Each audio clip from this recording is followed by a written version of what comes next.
Good morning, everyone. Welcome to the session Digital Literacy in the AI Age. I'm Azra Lakin, and I'm the moderator of this session. So before we begin, I'd like to introduce our two panelists. Our first one right here, and you'll excuse me for reading from the bios, but there's so much in the experience that both of our speakers have had that's open to what they're presenting to us today. So I want to make sure that you know. So over here on my right is Estefanie Moreno. Originally from Quito, Ecuador, Estefanie Moreno just graduated from Laurentian University in 2006, and then went on to get a Bachelor of Education at Boise in Ontario in 2009. She's currently completing a Master of Education degree at Nipissing University. She's a certified teacher in Quebec and is a member of the Ontario College of Teachers. She's taught elementary, secondary, and at the CEDEC level. Her research interests include the use of artificial intelligence in education and the evolving role of teachers in 21st century classrooms. But I would be neglectful if I didn't also mention that she's president of CASE, which is the Center for Access to Services in English in the Morrissey region. And she's also on the regional committee, the Comité régional pour les programmes d'accès à des services de santé et de services sociaux en langue anglaise de la Mauricie et du centre du Québec. It's the longest title and too long for an acronym, clearly. So our next speaker, the speaker that will follow Estefania, is Chris Colley, who's right here. And just this. Okay, so for over 2 decades, Chris Colley has worked across Quebec's education system, teaching and supporting teachers from preschool to university. He's worked at the Marguerite Bourgeois, now the Centre de Services. He's worked at the Eastern Township School Board, and he is currently working at Learn Quebec. And I just want to give a little shout out to Learn. The head of Learn is right here, and they've celebrated 20 years this year. It's an important milestone for that organization. So Chris now consults with all English boards in the province, specializing in student engagement and the integration of technology and AI in education. He's guided by the belief that students learn best when actively involved and free to take risks. Chris helps educators design innovative, student-driven classrooms where digital tools amplify curiosity, voice, and agency. So please join me in welcoming our two speakers today. Yeah, it's all yours.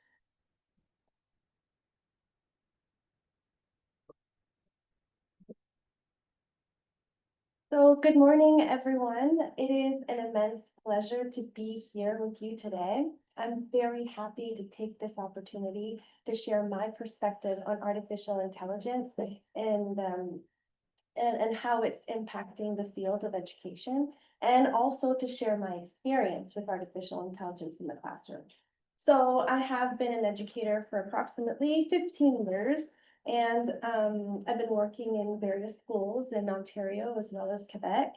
And in 2012, I embarked on my journey with working at the Central Quebec School Board, teaching various levels from elementary to secondary, and specializing in English language arts. In 2023, I took an opportunity to work for the CEGEP de Trois-Rivières, where I was able to exercise a great deal of freedom when using artificial intelligence in the classroom. Now, because it has only been several months where the education system has had to figure out what to do with the drastic technological advancements, that is why I was able to use and exercise the amount of freedom that I did at the time. So I have returned to work for the Central Quebec School Board because working for the Anglophone community to me is very, very important. And I feel like it's one of my purposes as I'm also discovering a generativity in my life. So I do still teach classes at the CEGEP de Trois-Rivières because I still enjoy it. And I like to be in the different educational institutions to know what's going on. So with the latest information provided by the Quebec Ministry of Education presented in the article by Rio, and just so you know, all of the resources that I'm using are also on my profile as well, if you want to have access to them. And all of the images that you will see on the screen have been credited at my reference page at the end. So this particular article summarized the webinar entitled Webinaire sur l'intelligence artificielle générative IAG en éducation.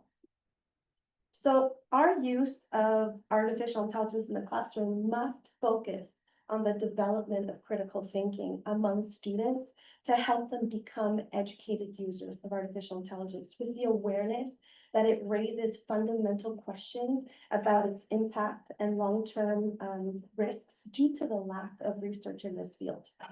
Therefore, what I will be sharing with you today is my experience using artificial intelligence in the classroom at the CEGEP level. I will be sharing 3 specific educational tasks that I have created and implemented.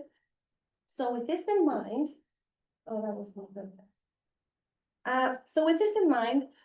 let me take you back and bear with me briefly to how education and teachers were seen in the past. This kind of helps me explain to you my pedagogy behind that. So teachers were considered to be masters of content and experts in the field, where they were the reference students needed to consult should they want to have access to this information.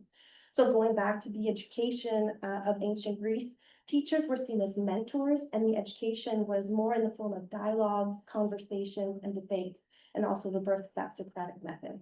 So Plato, as Aristotle's teacher, thought the role or the function of teachers is to communicate a subject matter to their students and that they should know the subject matter.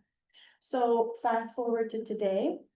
In today's age of artificial intelligence, information is now accessible at lightning speed, and students can acquire the information they need to access subject-specific knowledge.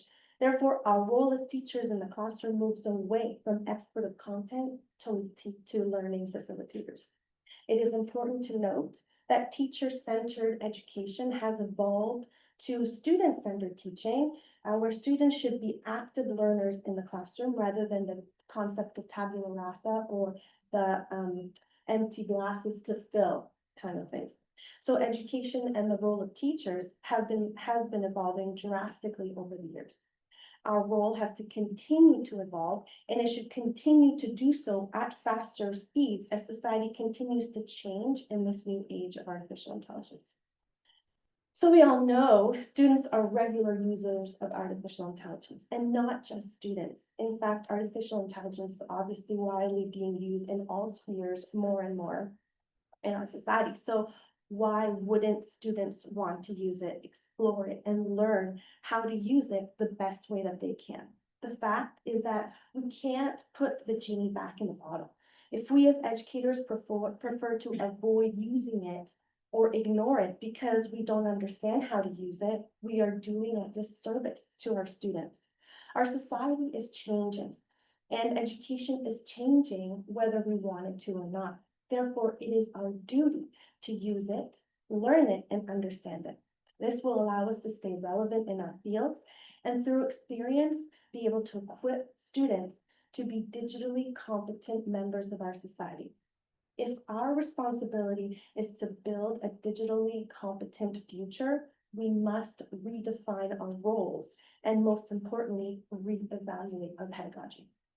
The Pandora box of AI has been opened, and it can no longer be contained. Therefore, as educators, we must facilitate learning experiences to help students use this tool responsibly and empower humanity in the process. With this in mind, I want to introduce the following experience-based approaches tasks that I have used in my classroom that focus on 1, evaluating the progress, 2, explore the impact of AI on learning, and 3, explore possibilities for innovative career aspirations.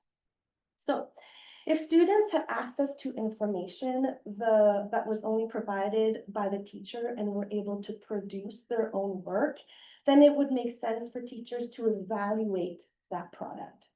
How then can we evaluate a final product that may or may not be created, developed, or even generated by the students? If we choose to stay stagnant in the way we evaluate students, then we will only be able to access the quality of regurgitated information and not necessarily the learning. Therefore, our assessment strategies must evolve. Students must own their learning. Therefore, we must redefine the way that we evaluate student achievement. I think that this will be in continuous evolution as AI becomes more intuitive and super AIs begin to take more space in our society. I attended the Rascals Colloquium as a speaker last June, and the keynote speaker, Diane Elizabeth Stamplitz, a pedagogical consultant with the Service National du Récit, stated that the importance now is not necessarily the final product that students are able to produce, but the progress of learning. This concept has been ruminating in my mind for quite some time, and I cannot agree with her more because perhaps the education system has been so focused on that final product and results as a means to quantify student achievement. What if times are heading into the direction that we should be focusing on evaluating the progress, the learning, the making mistakes, the changing, the being flexible and adaptive as skills that need to be considered when assessing student achievement. It is very simple to command Perplexity AI to draft a literary critical essay based on Edgar Allan Poe's Black Cat. In fact, students can prompt ChatGPT to draft and generate an entire story. But we can still evaluate a story that is produced by a student. But in the following assignment that I used in the classroom, AI was used as an educational tool, and the evaluation criteria ensure the application of the knowledge in the knowledge acquired in class. So, in fact, the students can even develop self-accountability through their own evaluation of their use of AI. So before I get to that, you will notice here this task talks about how they had to use artificial intelligence to generate a 600-word short story. And then anyways, I'll give you a little bit more information about that later. But let's go on a little bit of a bunny trail because the concept of self-accountability is really important. That I really wanted to talk to you about. So accountability, for example, students using their own artificial intelligence checkers like Colley or GPT-0 and see the probability of AI in their work. So this is kind of something that was part of another project, but I wanted to make sure that I give you a little bit of information about this. So I have used this in my classes, and a fascinating and unexpected thing had happened. Students realized that plagiarism checkers may not be as reliable, leading them to research which one is the most reliable and realize that many of these tools are just that, unreliable.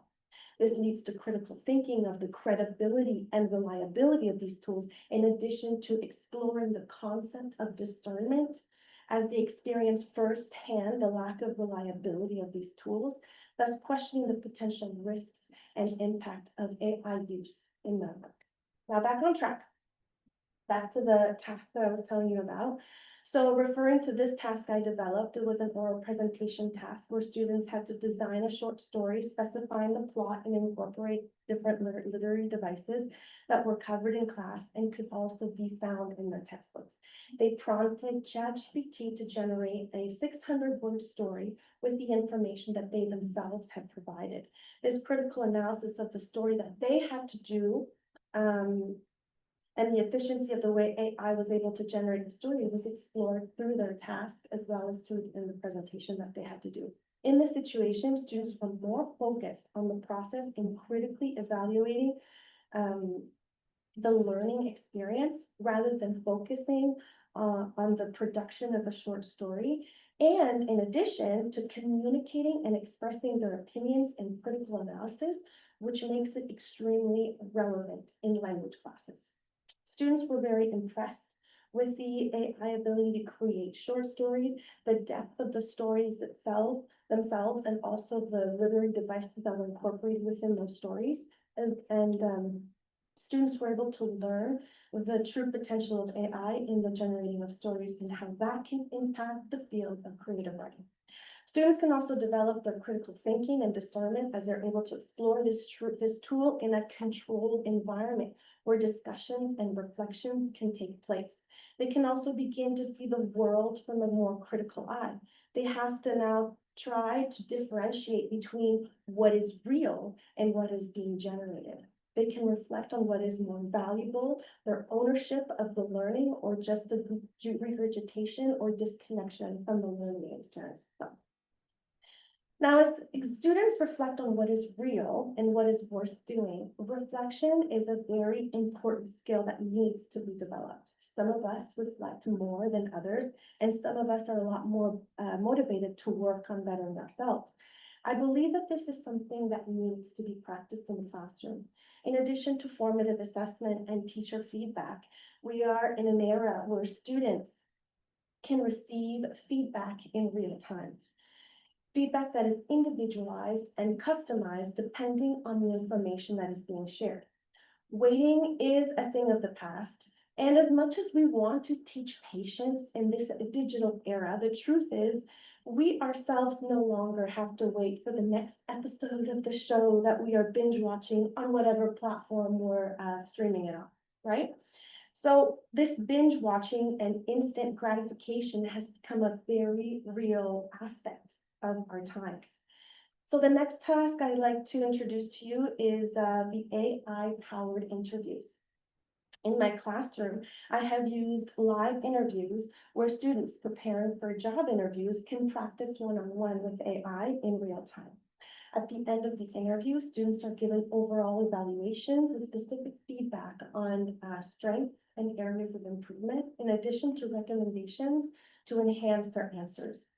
This is life-changing. Students can receive feedback in a matter of seconds. This feedback can be used to help them strengthen their answers and ultimately develop their areas that require improvement. Of course, there is the art of prompting that one needs to master in order to get to the exact information that we want. But once prompting is mastered, the potential for self-development through individualized artificial intelligence feedback, evaluation, and recommendations are life-changing. Feedback from students that completed this activity included feeling empowered as they had feedback on what to improve in a matter of seconds. Students also appreciated the intimacy where this interview task was done with AI rather than in a classroom setting or one-on-one with the teacher. One of the greatest and most notable features of this exercise is the amount of time that we can save. So the interview process is a very popular activity that is done at the CEDEC level in order to help students prepare for professional interviews. If every interview lasts around 10 minutes, a class of 30 students requires 5 hours of class time, and this does not include the transition between presentations. So sometimes teachers have to complete these interviews outside of class time because it is difficult to fit all students in that allotted time. Using AI, all 30 students would be completing their interviews simultaneously, receiving feedback within seconds, leaving the teacher with a lot more time. We're talking about saving 5.5 hours in a 45-hour course given in a semester, which is equivalent to approximately almost 2 full classes out of 15. It's huge. Of course, in this situation, the evaluation cannot assess the interview with AI. Depending on how you evaluate, one could assess the answer to the questions or perhaps a written reflection on their own self-assessment as they explore the feedback from AI, but we can also use this learning situation to create discussions in the classroom as they share and dialogue amongst themselves. As they discuss, they are able to share their experiences, discuss what worked and what didn't, and most importantly, evaluate AI and explore it in a controlled environment. The potential to help and empower these students to improve and work on themselves. Again, we would be evaluating the process rather than a specific outcome. This activity could also be done as a formative assessment to prepare for a final summative evaluation, so the opportunities are endless. And as we explore different uses of artificial intelligence, there is a lot of positive feedback that I received from my students. Not only have these activities been relevant to them, but it has increased student engagement and supported positive learning environments in my classroom. Creating these types of activities also increases the rapport we build with students because we are helping them explore the use of these tools that are available and widely used. But we as teachers are also cultivating confidence in our students because sometimes they have to face difficult truths. So the last example I want to share with you today is the research task that where my students were asked to use AI as a tool to create the many ways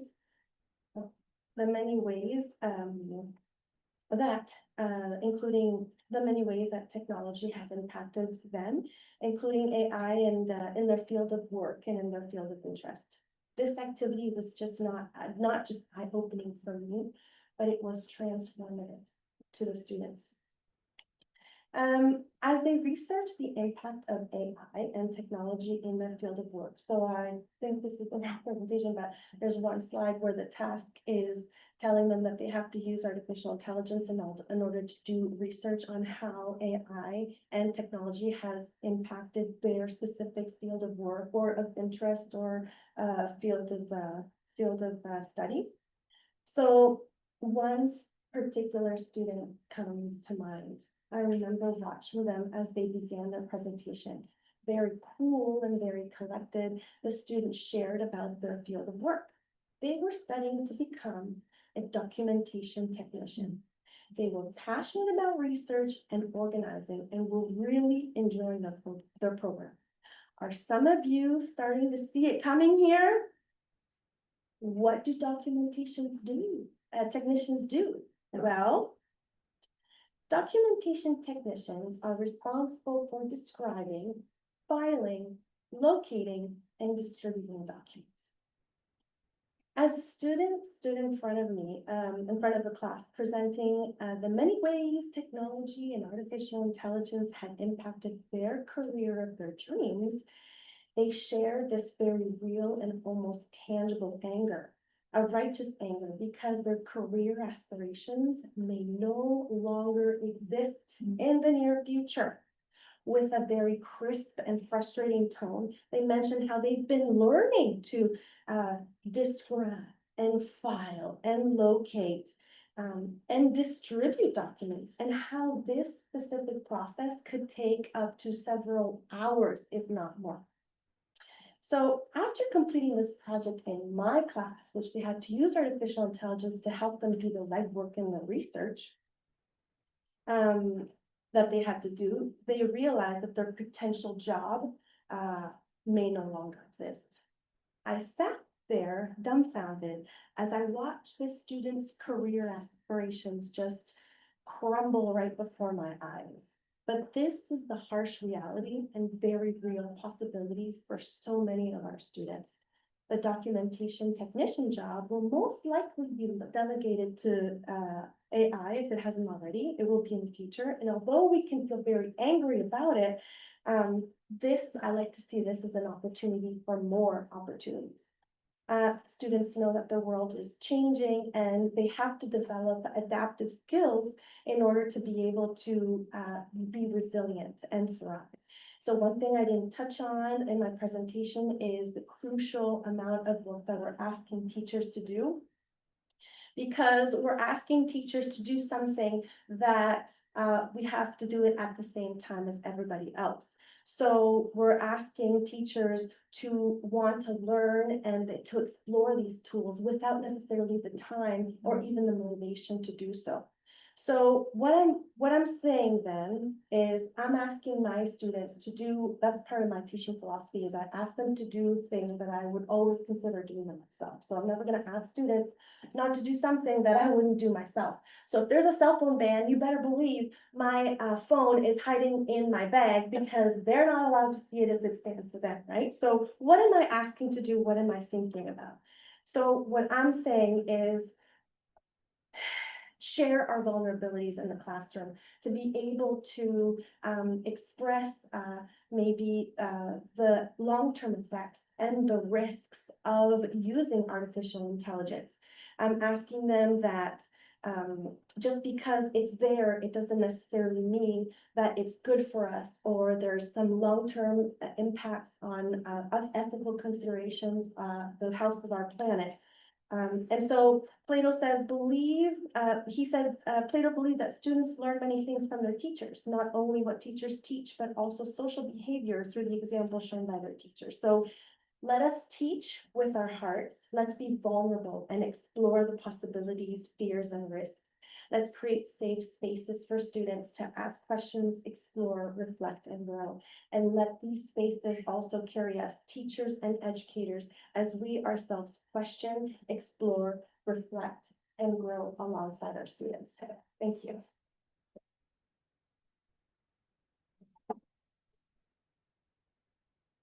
I should have mentioned that we'll have a question period after both speakers have spoken. That's the QR code if you want it, for the presentation. I put all the links of everything I referred to in there as well. So feel free to share it. We're gonna look at today the youth sector. Now, we had some great examples for CEDEC, and it's a little bit different here in Quebec for our youth sector and our youth sector teachers as well. So we're going to go through the documentation that the government has put out, which gives a framework, which kind of sits on UNESCO's framework for AI, and things to consider. Now, you'll have to forgive me, I'm trying to shift my mind. Yesterday, I was talking about preschool things, or kind of connecting, but I have this early childhood development stuff in my mind right now. So it might come out attachment theory at points. So first off, just generative AI. I mean, this is a pretty simple explanation of it, but check out this article, 48 hours without AI. It was put out, New York Times put it out.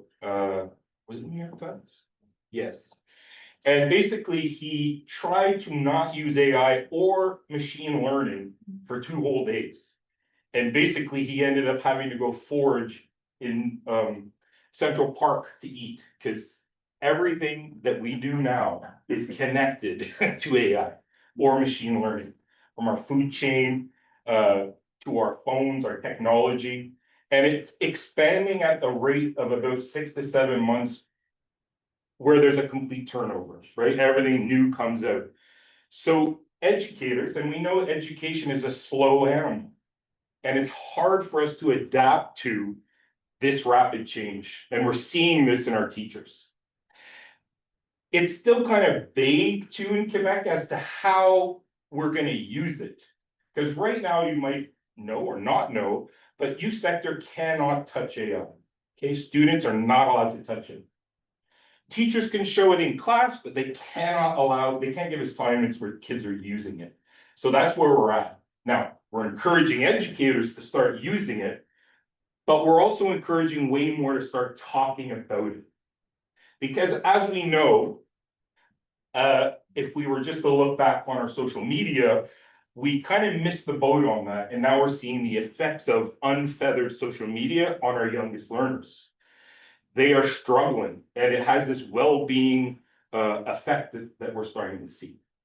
So keep that in mind, because I'm going to ask you a pretty poignant question at the end as we go through. So I'll set the stage a little bit, all right? So what I did is I looked at the 2 documents. So Quebec put out one for the youth sector on the framework of using AI. You also have one for Education supérieure, okay, so higher learning CEGEPs, universities, they have one that they put out just recently.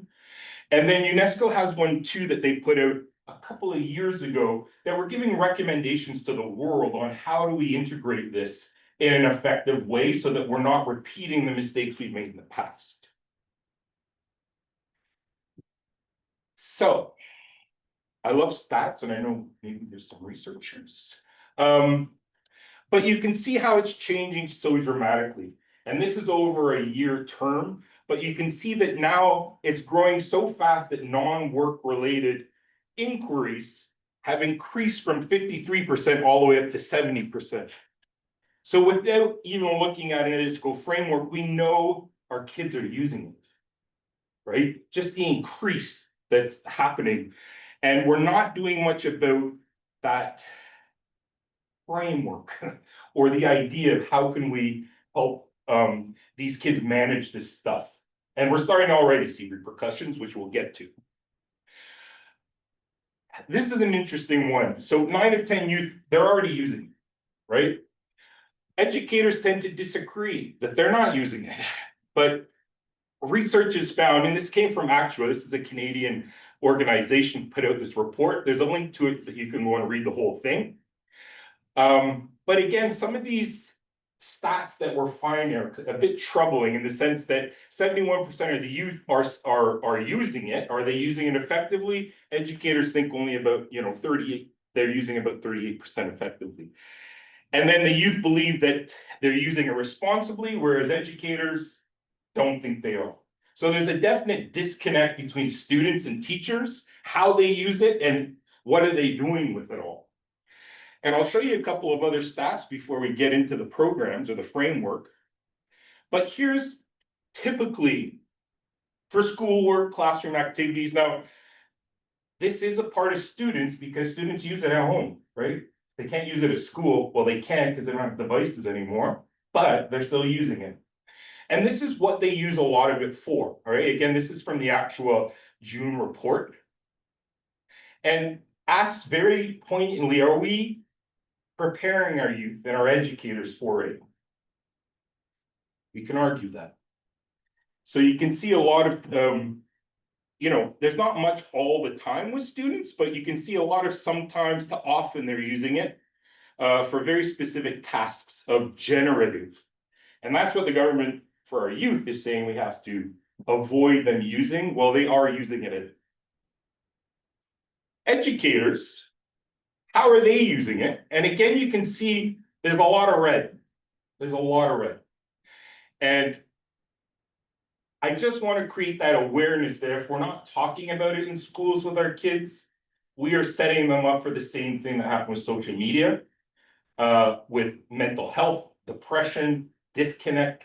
And we're seeing this more and more as AI evolves and gets faster and faster and better and better.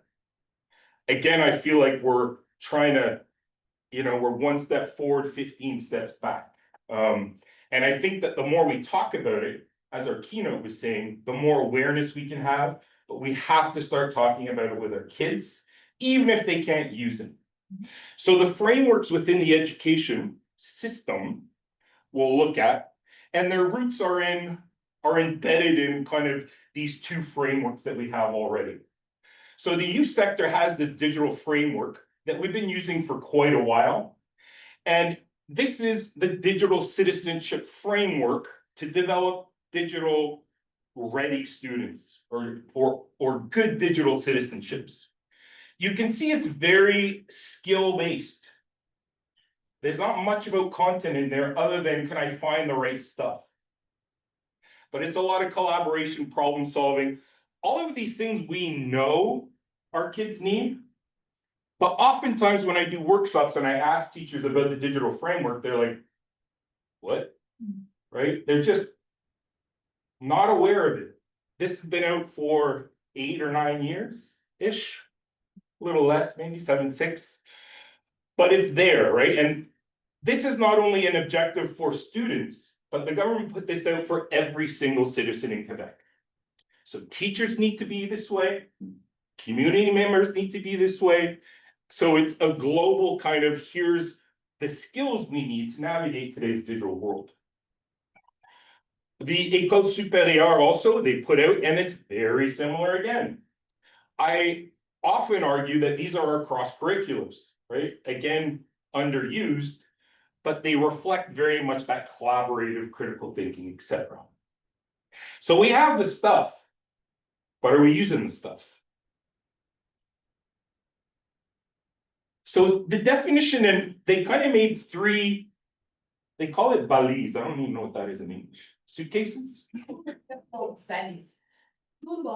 Toolboxes. So every one of them recommends these three things that you need to talk about with students, right? To get them ready for what's happening in the world. And so they always recommend this definition of AI literacy. I call it digital literacy. It's pretty much the same thing. They throw AI in it. We're going to see AI integrated into that wheel very soon. They're working on how is that going to be integrated into the digital framework, because we know it's here to stay, as we know. So these are the three that they really put a lot of emphasis on when you're thinking about policies for either a school board, a centre de service, a CEGEP, university. They all talk the same language. So first off is, let's just be critical about the tool first and what we want to do. Questions that they throw up. The ethical part, how to use them properly. What do we need to be aware of? Are we allowed to just take stuff? And actually, I had a conversation with Christine, our CEO at Learn, about this yesterday. And like, can we just take whatever we want and throw it into chat and have it recreate something without copyright awareness? Some say it's a question that, I mean, is in the courts right now, but those kinds of questions we have to talk about. And then finally, the legal aspect as well. We know that Loi 25 increased the security on what information we can share about our students, right? It was a reinforcement saying, we know this is here, we're tightening it all up. And this has kind of put the halt on why students can't touch anything yet, right? Because I don't know if they think they're safe enough to interact with it without putting stuff. Now we know all the chats do have an age restriction, like ChatGPT is 13 years old, but how do you regulate it? I don't know. It doesn't really ask you how old you are, or you don't have to prove it either. So legal, copyright information, and also security is big on the agenda of talking about these kinds of things with students. Now, here's kind of how it's coming together or started with. We had the digital action plan that came out in 2018, and then the framework came out in 2019. We haven't had anything since for an update. So again, we're kind of flying this plane blind a little bit because there's not much guidance. And now what we're seeing is pockets doing different things, and we're not united as a central, like, here's the framework we need to be aware of. They did just release in 2024 that was looking at higher ed, and it gave a little bit more of a framework, but again, you're dealing with adults. So they have access to everything, right? As opposed to a youth sector where we want them to be aware of it, but they're not yet of age, most of them, to actually interact. So, AI. The ideas behind it is really much of a coach. It's your support system. And we're trying to get educators to see that they can use the tools to support the tasks that they need to do, and not kind of the other way around. And also about this, that it should mirror a reflective aspect, and it's not decided. I've talked to many AI educators and experts throughout, I guess, the world, really. And they always kind of say that there's always that human component that must be embedded. Some of them give the ratio of 70-30 or 80-20, meaning that AI can do a 70% of your task, as was illustrated with our example that you had given. But the professional aspect has to still be there, that you have to vet this stuff. You have to actually look at it and see where the sources are coming from. And that's our professional judgment. So we can't use it as a deciding factor, but it helps us reflect and actually go deeper in our critical thinking rather than just letting it lead the way. Now, critical thinking is the cornerstone of it. If we aren't teaching our students how to think critically in whichever way we do it, we are really not giving them the tools they need to survive in the world that they're going to be facing once they graduate. It also supports this digital literacy, the ethics, the reflection process as well. It's all blanketed under critical thinking. It's one of the beautiful things that we want to keep pushing and put forward. And this has been around forever. It's not something that's new or anything, but we tend to overlook it in our classrooms. So, how can we align things? Technology, we've always said, and I've been dabbling in technology since the start of my career. My first job, the first year I taught, I was at a school that was starting a one-on-one program. So kids had technology every day, all the time with them. And we were like, how are we going to navigate this? And I learned really quickly that technology is at the service of what we want to do, the pedagogy, the inquiry that we want to get to, and shouldn't replace. And it's even more so now with AI because educators have this knee reaction that it's a cheating tool, right? That it will do all the work for. But again, as we were talking about before, is that if we're not adjusting how we construct our lessons, we're kind of just going to repeat the same mistake over and over and over again. So how do we get off of this kind of treadmill that just keeps plowing forward? So the foundations, again, these are some recommendations from frameworks. Again, they're very general, but most of them have this three-step reflection model that they present. So that before I use it, during use, and then after use. And this is a part of our professional judgment and our professional task that we have to do when we're interacting with any technology. What's the point of using it? Will it support what I want to happen? Or the objective of what I want to happen? Does it support it at all?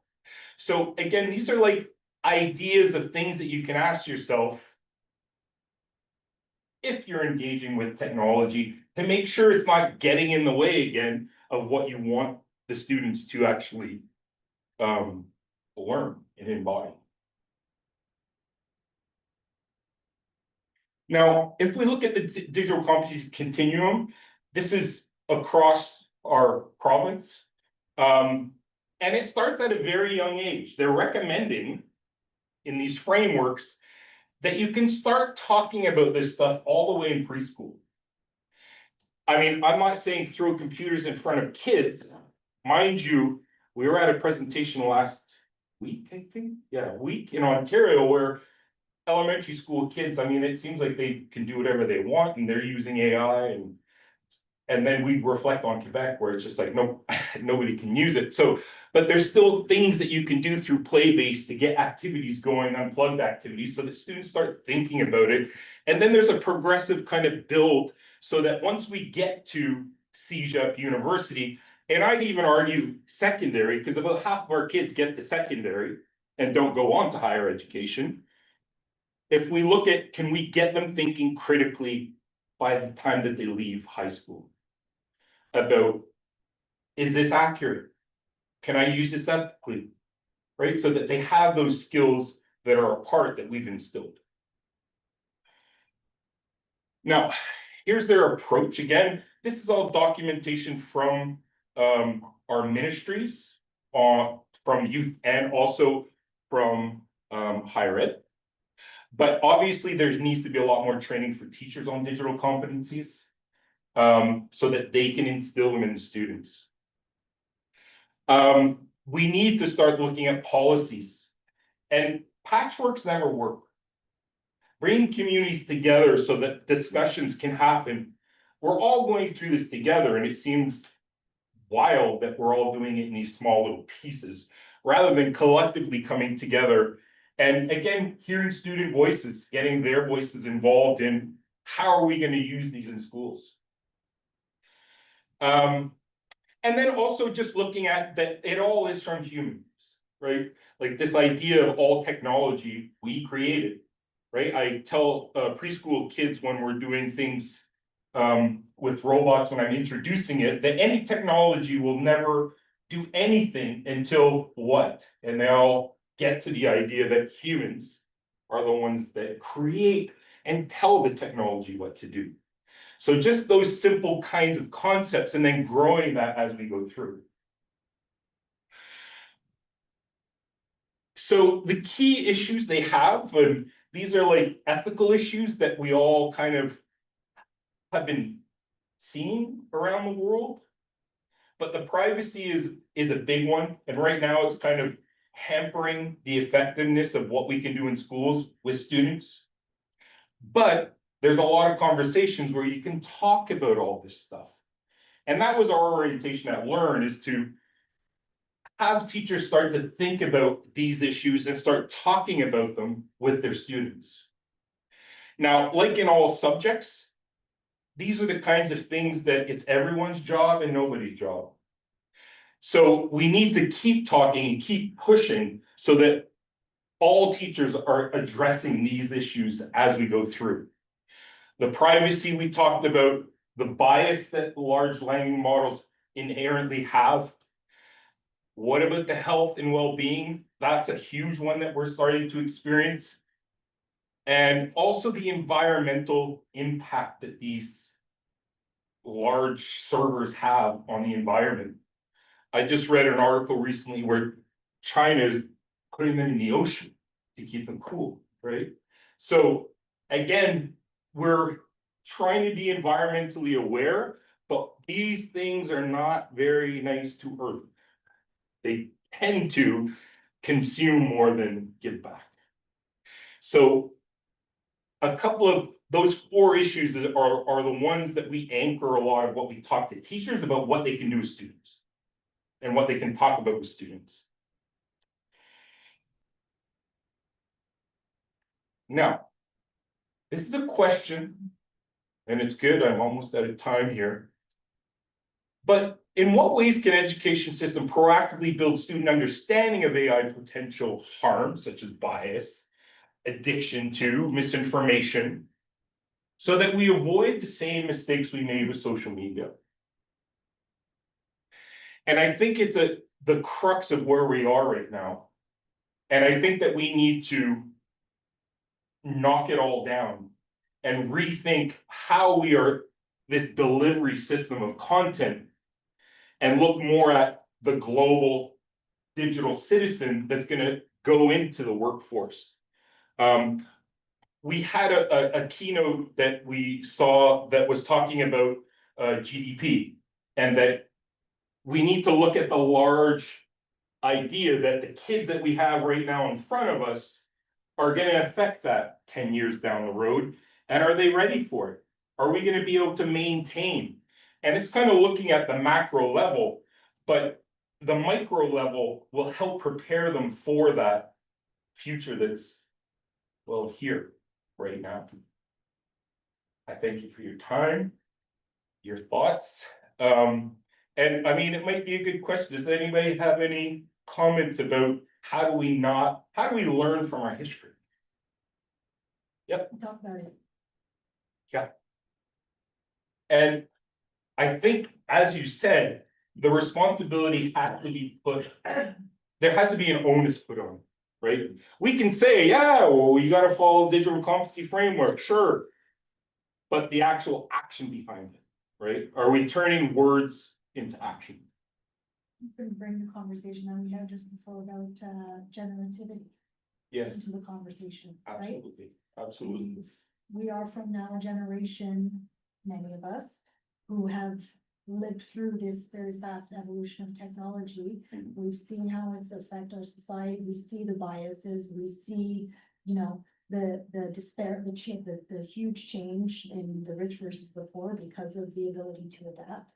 And these are the things that, you know, kids are actually curious about, but we're not sharing with them on a deeper level and knowing that we've always been, as children, capable of understanding complex ideas, but they are much more able now because of the speed in which their brain is growing and Mhm. their need to adapt to a society that's changing so quickly, they can understand. Yes. And I'm gonna bring this back to early childhood, attachment theory, Gordon Neufeld. That youth, they're really worried that they're starting to attach to one another.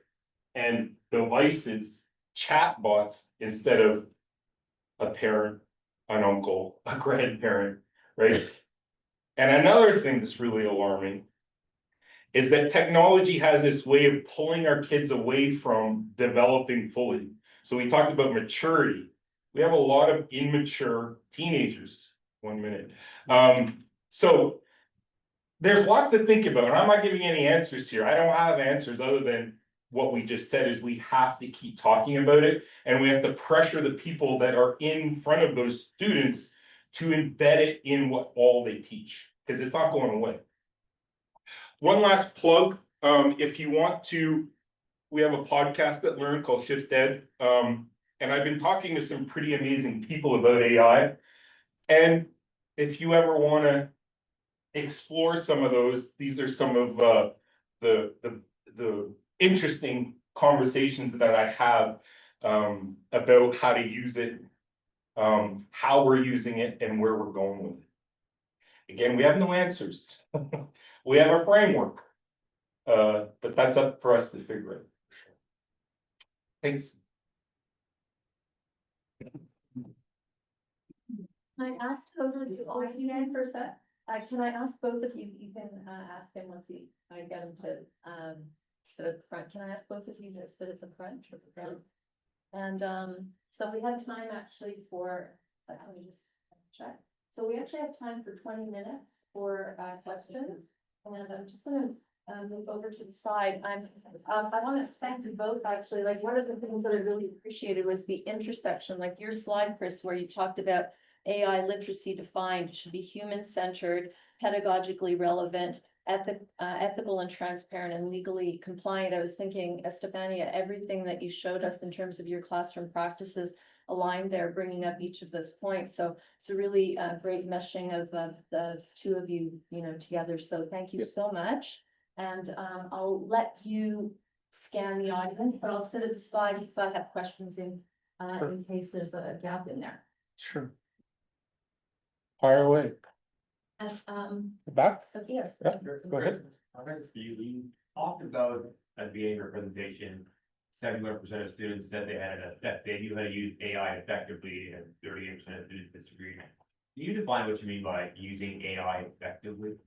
Well, the question to the teachers of if they think that students were using it effectively were within the context of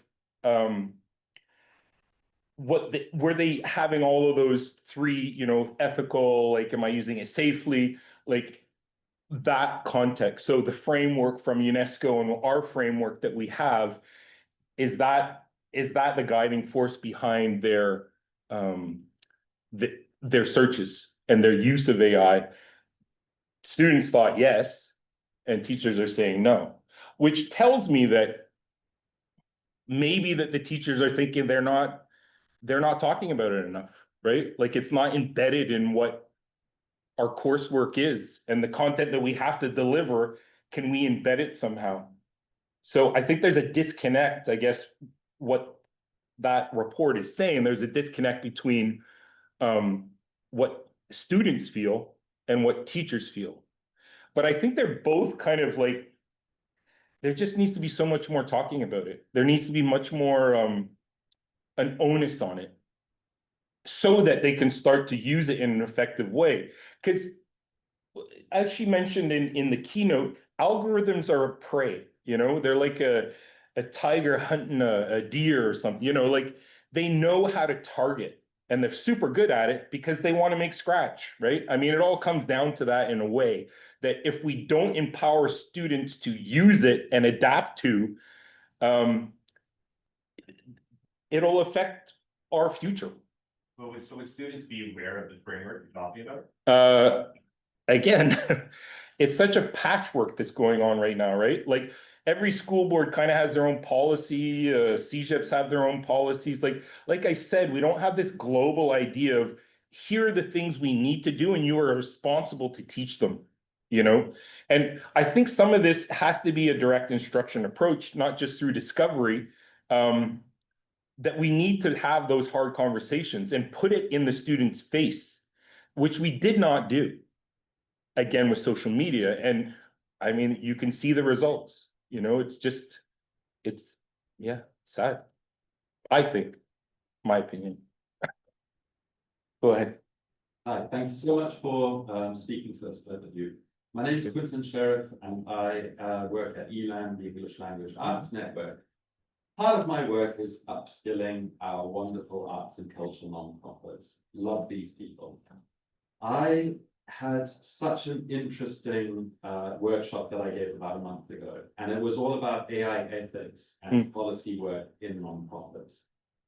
And the workshop was very well attended, and there was so much pushback and resistance to the message that I was giving.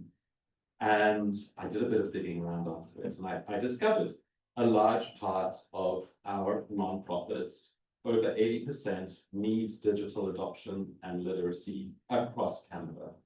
And also 80-something% of people who are in the leadership positions are aging out, and we need this upskilling and this middle group to be upskilled. So I guess my question is, yes, I know about AI. I gave the workshop, I gave the policies, I gave some extra stuff. And the people that were in that workshop were proud to be Luddites. A couple of people mentioned, I'm a Luddite. Like, my cultural work is the process. It's me digging with clay. It's me practicing my instrument.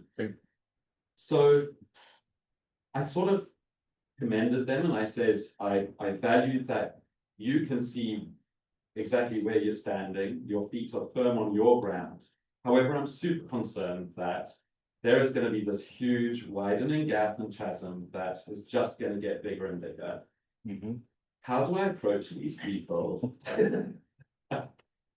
And where do you see that in 10 years' time, when we have young people who have this framework and this built into their work?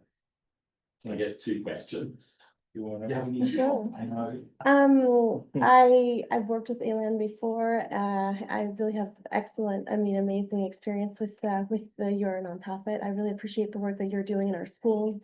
It's very, very important work. I'd like to take that actually question, because I think one of the biggest things is our fear of the unknown. And because a lot of these people, you know, that they practice their art and they're expert in their content, I think that sometimes in their way of perceiving their world, they don't see that they're at risk, because you can use, and students are using, generative AI to create sound bites and music and all sorts of things. And I think that the end of my presentation, I kind of rushed through it. I think that being able to explore that fear of the unknown and start to build in that conversation. We don't know the long-term impacts. We don't know where this is really going, but we do know that it's not going it's just going to continue to evolve. And so just having that conversation, even in the classrooms with teachers, and for me, part of my pedagogy is really, we are learning alongside our students, and that is the most beautiful thing, because I really liked what you said about the fact that we are all in it together. And as teachers right now, you know, we're not seen as expert of contents anymore because students can access this information, but we can actually learn alongside them. And our job, not necessarily to facilitate anymore, but almost to be part of that conversation, because we ourselves are also growing and learning. And I think that that's really, really important. If we are learning and we're reflecting in our classroom in that controlled environment with our students, we become vulnerable and we worry about, well, is my job on the line? Am I still, because that's what was happening to me at one point. I thought to myself, is my job going to be replaced by AI? What do I have now as a teacher that, compared to artificial intelligence and the advancement of technology? So could my job be on the line? And I think that just having those types of conversations is going to ignite that motivation to question. And with these experts and these artists, there is a very real, I don't want to say risk, but reality that their art can be explored, not just themselves, but like the technology can impact that. And I think that reality should start be part of our conversations, our professional conversations. I don't know if that answered your question, but yes.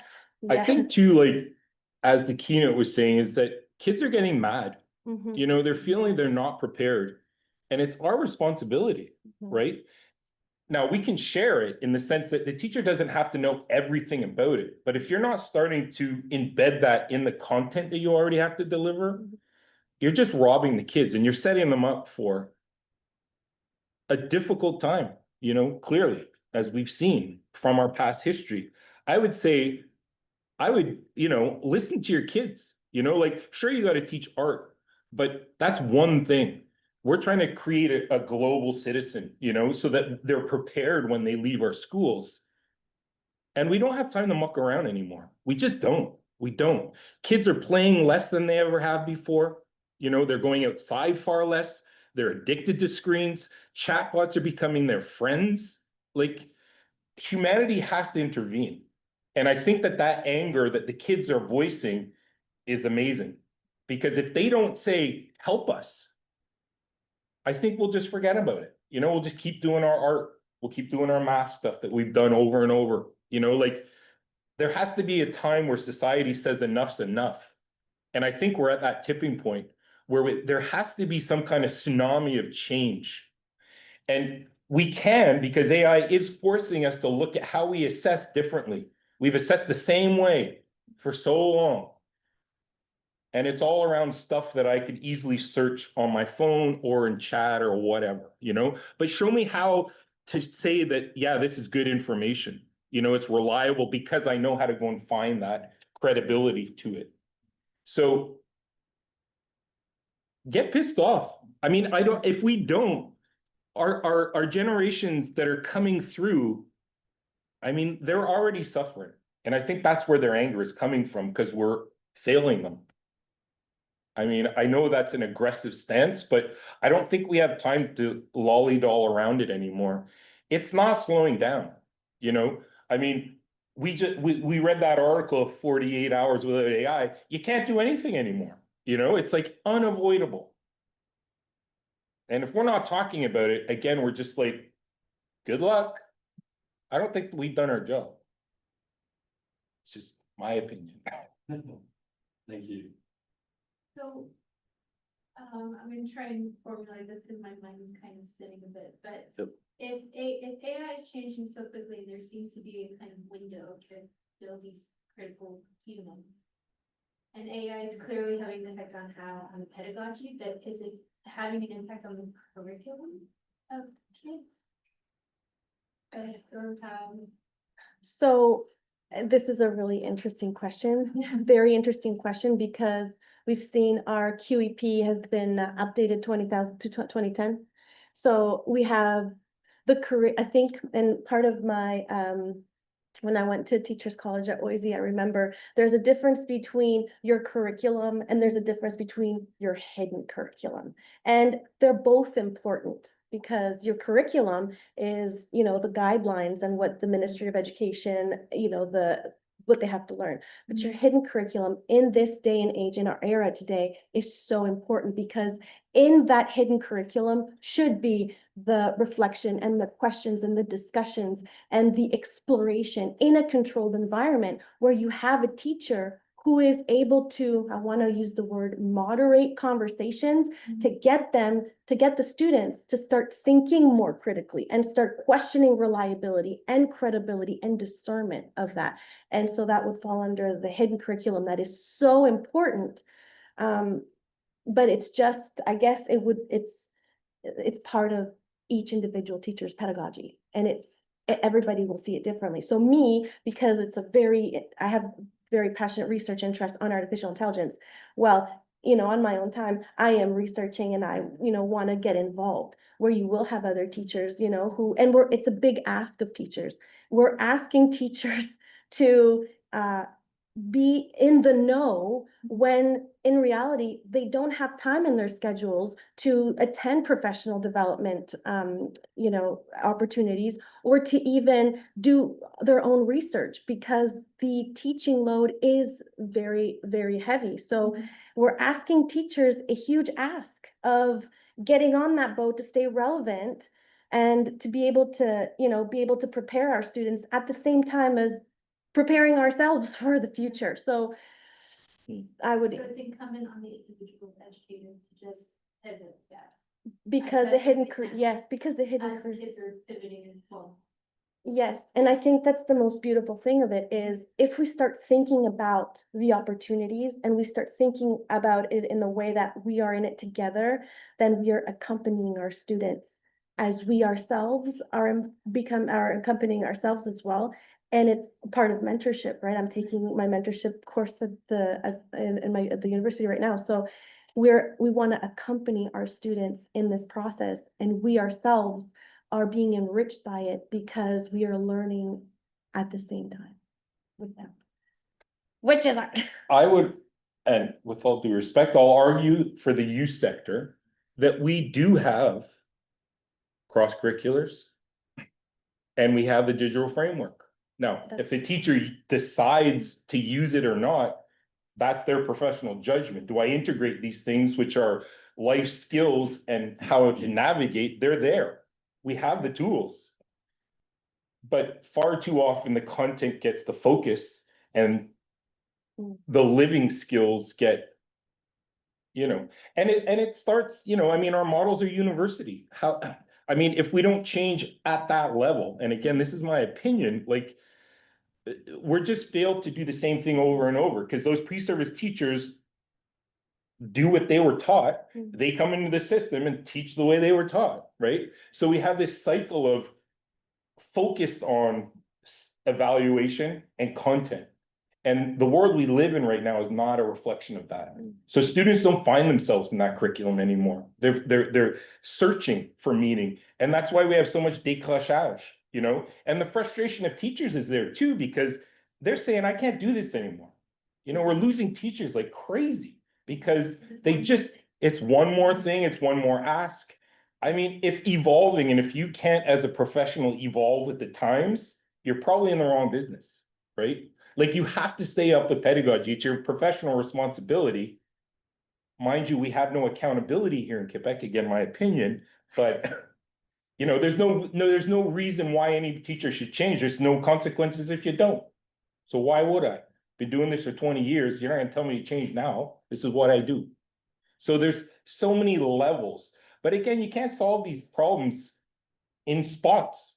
It has to be a global conversation that we look at all of education and how can we start to tweak it. I don't think it needs global, destruction, but I think we can make small changes that will affect things. I like the bit where there's no directives as well. Well, I would have to agree that the digital competency framework is something that is very, very embedded. It should be embedded in our pedagogy, but I'm going to agree with you is how many teachers know it how many teachers can find it. I mean, for me, I remember trying to find it because I remember I was part of a committee at the time, the the technology committee, and I'm passionate about innovation and I'm passionate about technology. And it took me, you know, a little while to find it. So access to information, how much are we pushing this into, you know, the pedagogy of our teachers? I know as being part of the Ontario College of Teachers, I still get, you know, the monthly reviews and the monthly, you know, sometimes there's trainings and everything. So we do have a lot of information coming to us, you know, and it would be really interesting, you know, to have that for our teachers in Quebec, in the sense that to have access to that information that is easily accessible. Whether or not teachers are going to implement it in their classrooms, you know, that's up to, you know, professional autonomy. And there's nothing we can Yeah. really say about that. Well, principals. There is a guide that, but again, it's there. Yes, it's there. It's there. Yeah. Well, and Christine's very, I'd say bashful. She forced the hand of to get it translated in English, right? So here's all this information that you have. Oh, we're only putting it out in French. You know, like, yes. So we'll email it to all of you, but again, it's that, like. So, and they translated because they knew it affected teachers and students, right? Then they're allowed to translate. So it's always a struggle. But we're strong and stubborn, so. You had a I question? had a question, you sort of addressed it, but maybe I'll kind of reframe it and put it back to you, because I think this message about the urgency to act is so refreshing to hear, and I think, you know, things are changing so quickly, which you've both addressed, and everybody that's fine, all of this. And you've also acknowledged that we are living in such a resource scarce environment, particularly in education, and we know that this government in Quebec is not, you know, particularly supportive of that. So my question, and maybe you can speak a little bit more to this, is around this mobilization for a broader policy framework around AI literacy. Here we're talking about the whole education continuum. I'm coming at it sort of from a post-secondary approach, but you know, understanding that educators are at people don't, there's nothing left to give, and because things are changing so quickly and expectations are rising, and we have said, so I guess, could you speak to the sort of mobilization that is going on and who the players are and what we should be aware of in terms of building some sort of policy framework? Well, from the youth sector perspective, I mean, there are organizations like Learn, for example, I mean, where we try to address those issues and we try to create opportunities where we can have those conversations. So we have the ability to bring the province of youth teachers together to have those conversations. But again, it's similar to what you're saying, is it's one more thing on the pile. And I don't know if that's a priority pile anymore, you know? Like, we're getting like ideas of AI fatigue, you know? Like, when it came out, it was just everything was, you know, you go to any conference and that was everywhere. That's all you talked about. So I think that we just need to bring it back down to the basics again. And in the sense of looking at digital citizenship, you know, like this has been around forever, you know, and we have the tools to do it. But again, the funding's not there to support organizations that are trying to put a voice to this. So the environment that's set up is you're left to your own, you know, good luck, you know, here are some frameworks, good luck, you know, and it's a universal thing. So, I mean, again, it's a hard thing to, how do we get that voice and those conversations going more? I think through action, and that's gathering people together like we're doing and talking about it and not being polite about it anymore, because there's so much online and we all love kids. Those are our people. That's what we're doing all this for. And if you're an educator who loves kids and you have a passion for education, it breaks your heart and it makes you fed up, you know? And I think that we're getting to that level where we need to come together and we need organizations to bring those conversations together. And they're here, you know, like we can do it. We're doing it. But I think we're not going as fast as the speed at which we're trying to catch up to. You know, it's kind of like building a plane while it's in the air.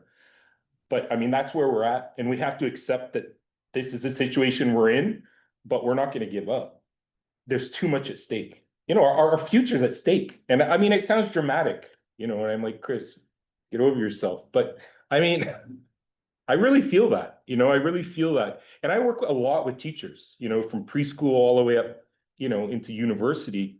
And it's a common feeling, you know, and I appreciate that anger that she shared about the students because I see it, the frustration. No, you can't do this. No, you can't do that. Well, how in the heck am I supposed to deal with all this when you're not there anymore telling me not to do it? So. And if you just don't mind me adding just a quick little thing, I think one of the things that I wanted to mention too is just that at the end of it all, I think we have to remember that we are doing the best that we can with what we have. And if we start thinking about, you know, the potentiality of the future, then we get into this anxiety, you know, like a cycle of this extremely toxic. So sometimes just thinking about the fact that we are doing the best that we can. And when we're looking at sometimes we can't change the policies and we can't change the structures and we can't go that far. But when we kind of bring it to ourselves and we say, well, that's one of the reasons why I am here today is because I want to share as an educator, as a teacher with my experience and share with you what I've been going through because we are going through the exact same thing. And I think I totally agree with you is getting together like these types of events. Thank you so much, QUESCREN, for today. It's really great, but to be able to voice that and to do our part in our classrooms and in our, you know, and being part of small profit, big profit organizations like ELAN, you know, those types of nonprofits that we want to get that into action. That's the best that we can do with what we have in the moment. So sometimes it's like, just take a little bit of breath and say, we are doing the best that we can. We want to do more, but in the process, how much is it that we have to also create a space for our students to also be part of that change? Oh, that's a great note to finish on. Thank you both so much for bringing your personal experiences and sharing as much as you have and provoking us to think about how we can act. So thank you very much. Thank you.